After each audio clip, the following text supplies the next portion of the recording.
Baik, perkenalkan nama saya Diana Madanisa. Saya dari kelas C dengan NIM V1323021. Di sini saya akan mengerjakan penugasan ulangan akhir semester dari mata kuliah Business Analytics. Untuk yang pertama ada linear. Mungkin langsung saja saya izin untuk share screen terlebih dahulu. Nah, yang pertama ini ada duration. Duration ini eh, beri tanda X. Kemudian untuk skornya kita beri Y. Kemudian setelah itu kita bisa mencari coefficient of slope. Rumusnya yakni sama dengan setelah itu kurung buka ini drag skor dari atas hingga ke bawah. Kemudian kasih titik koma. Itu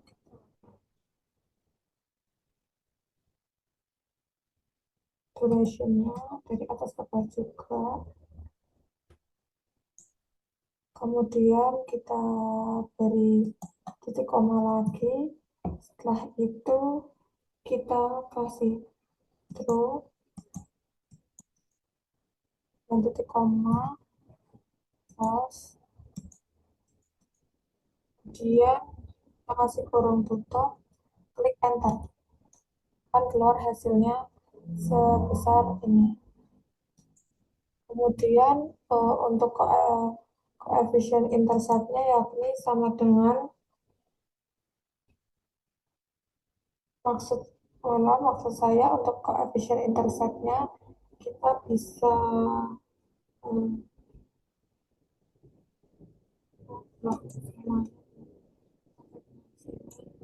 kita klik insert. Setelah itu kita klik di bagian scatter pertama, kemudian kita klik kanan pada bagian ini add trend line. Setelah itu kita scroll ke bawah, klik di bagian display equation on chart.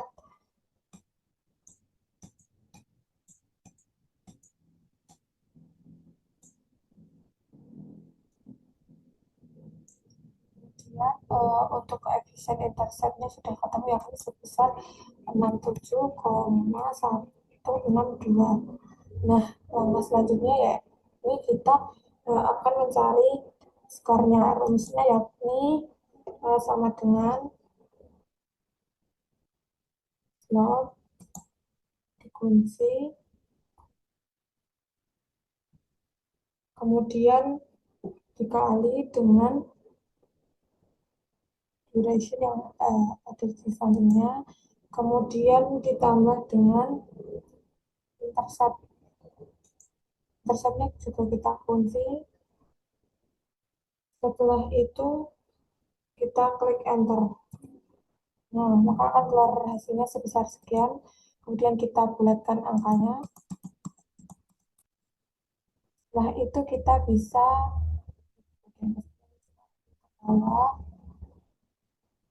maka akan keluar hasil dari data-data berikutnya secara otomatis.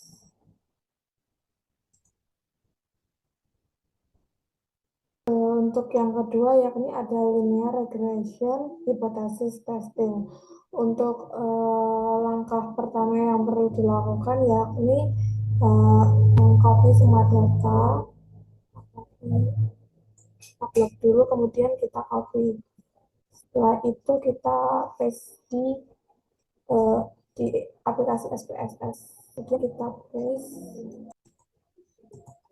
muncul seperti ini. Kemudian kita klik pada variable view. Nah, bagian ini kita ganti menjadi X1,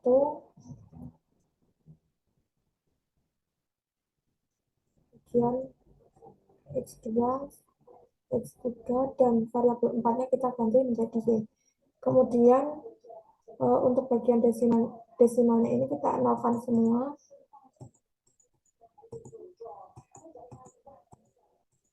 Nah, untuk bagian labelnya ini X1 ini tadi adalah iklan radio. Untuk yang kedua ini yakni digital marketing. Terus yang ketiga ada iklan koran. Dan yang terakhir ada keputusan pembelian.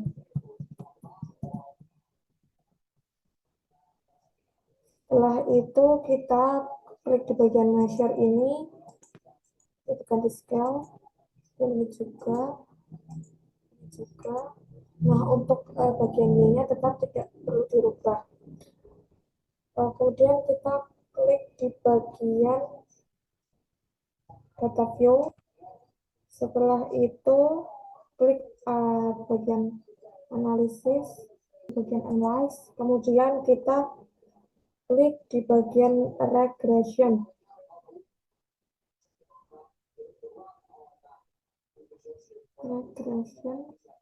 Kemudian kita klik di bagian linear.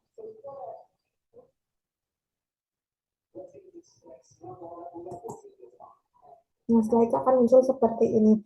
Kemudian X1 ini kita masukkan ke independen, X2 juga, dan X3 ini kita juga masukkan ke independen. Untuk Y-nya kita masukkan ke dependen. Kemudian setelah itu kita klik di bagian statistik. Pada bagian statistik ini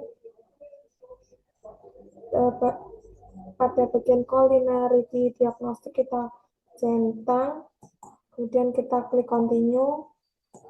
Setelah itu bagian text kita klik, kemudian untuk Y-nya kita isi dengan res ID ini kita masukkan ke Y, kemudian untuk X-nya kita masukkan zebra X, kemudian kita bagian histogram dan normal probability plotnya kita centang juga, kemudian klik continue. Setelah itu kita klik bagian save, kemudian pada bagian residual unstandardized kita klik centang, kemudian klik continue.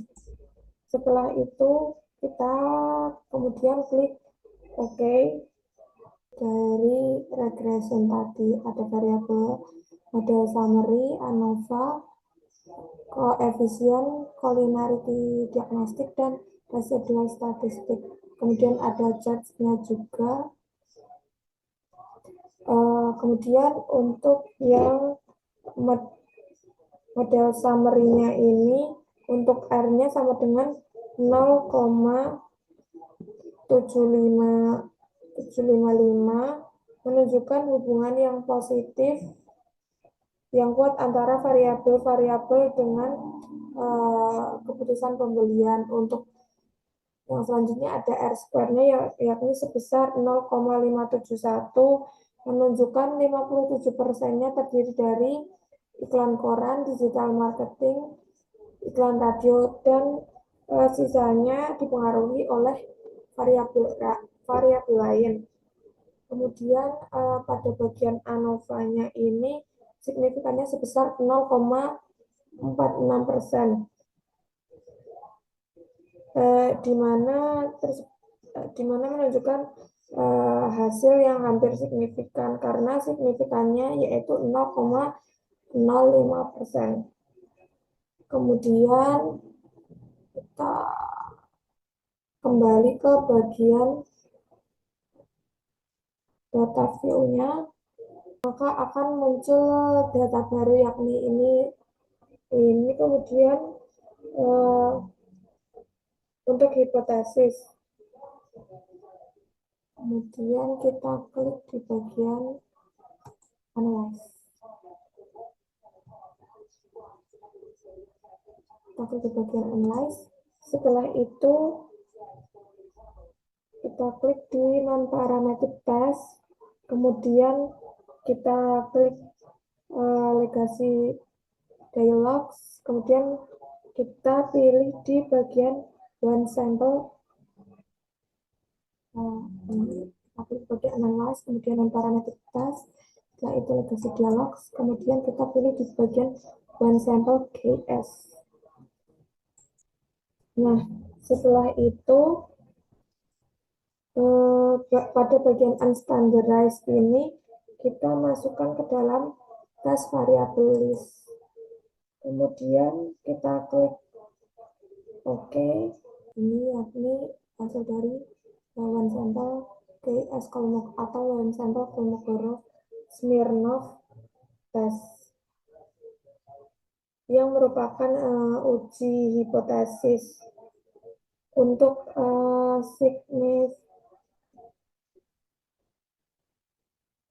signifikannya yakni ada 0,078 yang lebih besar dari 0,05 sehingga residual terdistribusi secara normal. Maka inilah penjelasan dari linear regression hypothesis test. Untuk yang selanjutnya yakni yang ketiga ada data logistik regression binary. Nah, untuk langkah yang pertama yakni kita perlu mengcopy data age dan subscribe ini. Kita copy seluruhnya. Kita copy. Kemudian kita paste di aplikasi SPSS.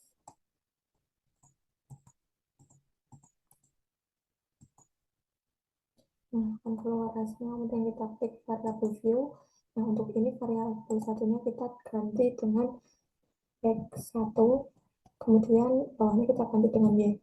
Setelah itu, untuk bagian desimalnya, kita nolkan semuanya. Kemudian untuk bagian W, X1 kita diisi dengan H, kemudian yang Y kita isi dengan subscribe.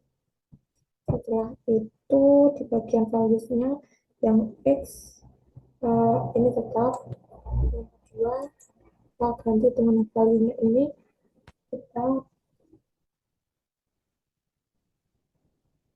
tulis 0, kemudian labelnya ini no subscribe, kemudian kita klik add. Setelah itu kita tambahkan lagi 1, kemudian kita tulis subscribe pada label, kemudian kita klik add. Setelah itu kita klik OK. Nah, langkah selanjutnya yakni measure ini. Pada measure ini yang pertama kita ganti scale, yang kedua diganti dengan nominal. Kemudian kita klik bagian data view. Setelah itu kita klik analyze. Kemudian kita pilih di bagian regression. Setelah itu kita klik binary logistik. Nah, akan muncul seperti ini. Kemudian untuk X-nya kita masukkan ke variable. Sedangkan subscribe atau variabel ini kita masukkan ke dependent. Setelah itu kita klik bagian option, kemudian bagian Hosmer show goodness of it sama case-wise listing of sama di bagian iteration history kita centang, kemudian kita klik continue. Setelah itu kita klik di bagian OK.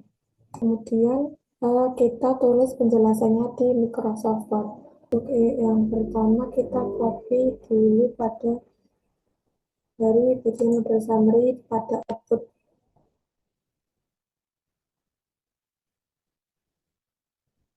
Ini kita copy, kemudian kita paste penjelasannya yakni nilai dari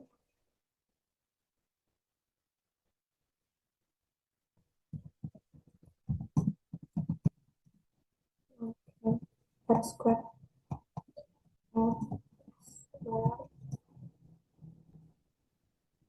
mohon maaf maksud saya in X square adalah menunjukkan angka 0,228.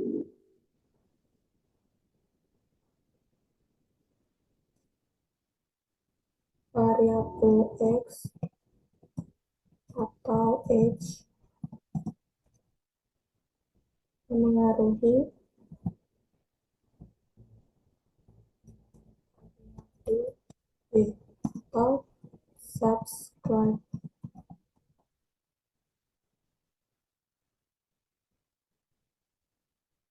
besar 22,8%, sedangkan sisanya dipengaruhi oleh faktor atau variabel lain. Nah, yang selanjutnya kita balik lagi ke bagian output. Setelah itu kita klik di bagian housemark, kita copy, kemudian kita paste keywordnya. Nah, untuk penjelasannya yakni 0 sama dengan data yang digunakan fit dengan model. Sebenarnya ada satu di mana nilainya data yang digunakan tidak model. Kemudian dari housemark dan visual fit didapatkan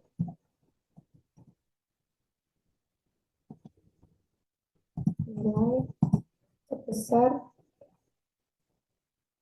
nilai signifikan sebesar 0,808.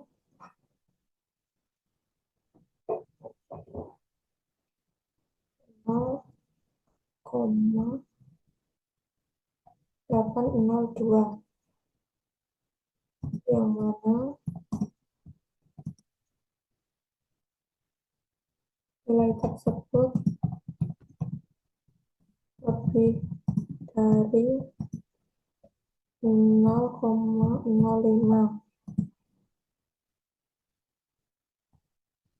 sehingga dengan value tersebut H0 diterima, H1 ditolak. Kesimpulannya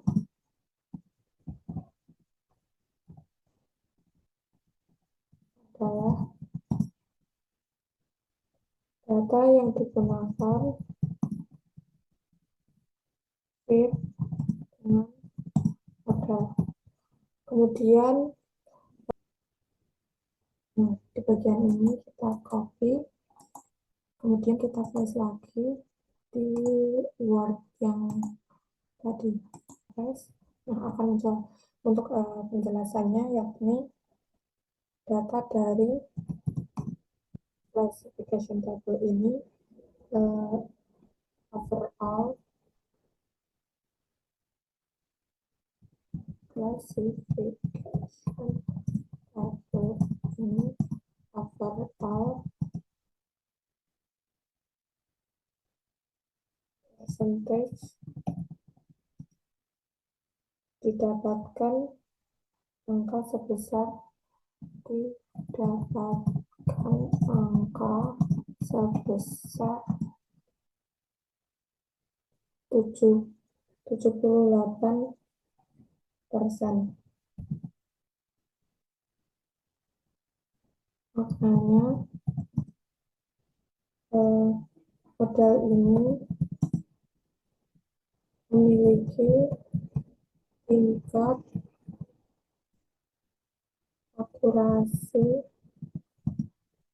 dalam prediksi sebesar 78%. Untuk yang selanjutnya yakni kita copy lagi ke bagian output variables in the equation. Ini kita copy, kemudian kita paste di Word. Nah, setelah itu untuk penjelasannya ini yakni variabel X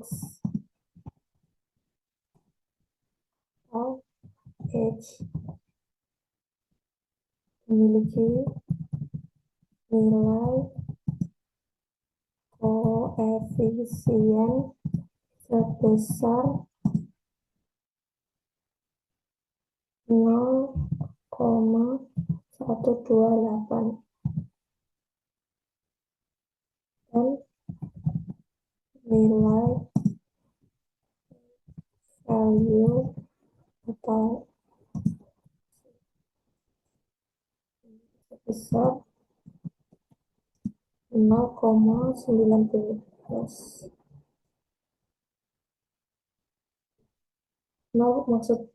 Maksud saya 0,019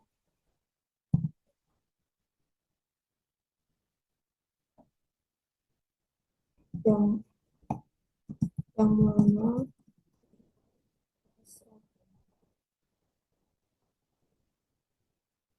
lebih kecil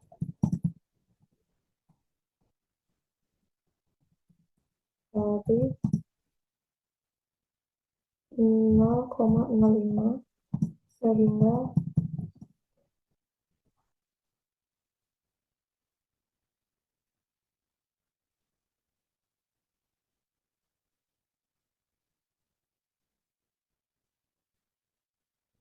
dapat disimpulkan variabel X H ini bernilai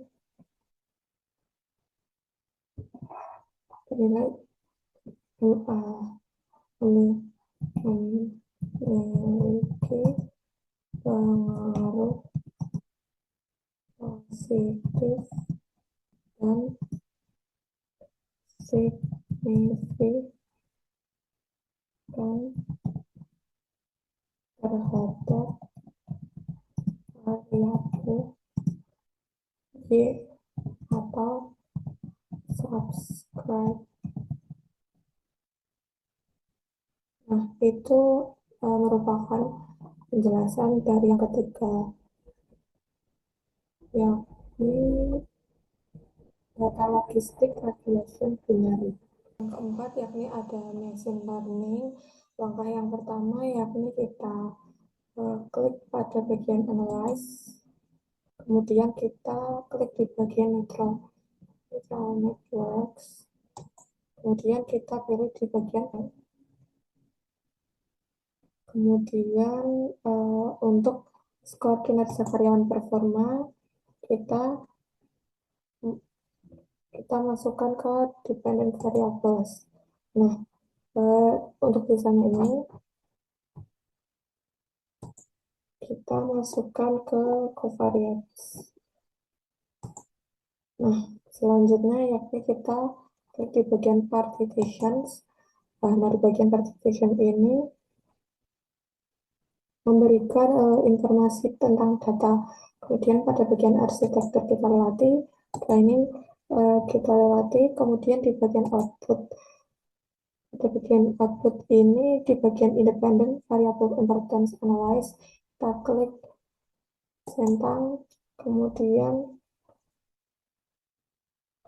ini untuk mengetahui variabel paling penting. Kemudian kita klik save.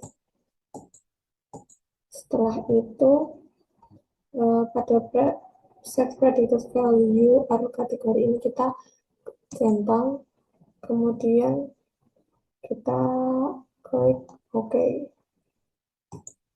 Nah, ini merupakan hasil outputnya.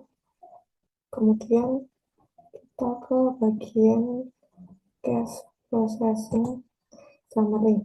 Nah, di bagian cache processing summary ini kemudian ada bagian model summary. Nah, di bagian model summary ini pada bagian percent incorrect prediction ini memberikan informasi berapa persen kesalahan prediksinya. Dua angka ini yakni 34,3% dan 53,3% yang di atas 30 sehingga ini masih jelek. Kemudian di independent variable di independent variable importance ini jika semakin besar angkanya, maka semakin penting data ini. Kemudian untuk yang paling penting ini ditunjukkan yang pertama ada IQ, kemudian gender.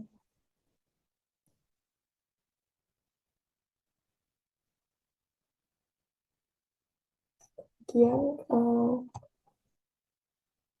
kita balik IQ, maksud saya ada IQ dan di bagian ini cukup besar ada pengalaman kerja. Kemudian kita balik ke bagian data view. Setelah yang berada pada paling kanan, karena ada kesalahan teknisi, maka data ini perlu diperbaiki. Caranya yakni kita klik di bagian analyze. Kemudian kita klik di bagian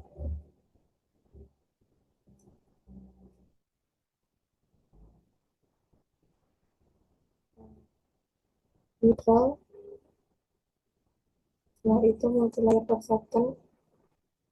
Nah, pada bagian ini kita perlu membuang variabel yang tidak penting.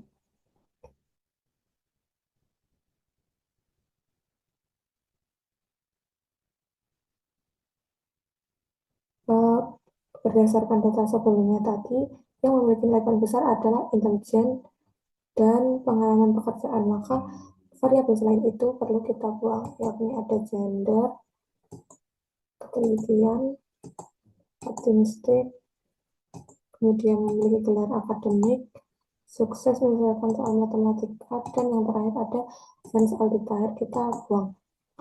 Kemudian kita klik OK. Nah, setelah itu nanti akan muncul hasilnya di bagian output. Nah, di bagian output ini kemudian kita klik di bagian model summary.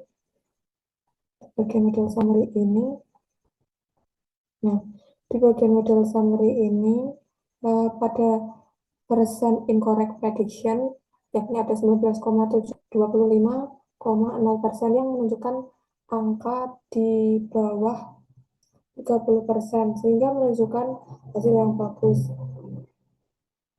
Kemudian kita ke independent variable. Pada bagian independent variable ini, angkanya yang tertera di sini semakin besar, maka semakin penting. Kemudian di sini terdapat ada IQ dan kemudian ada pengalaman kerja. Setelah itu kita balik ke data view. Nah, begini akan terdapat data baru lagi, variabel baru yang terdapat pada paling kanan ini.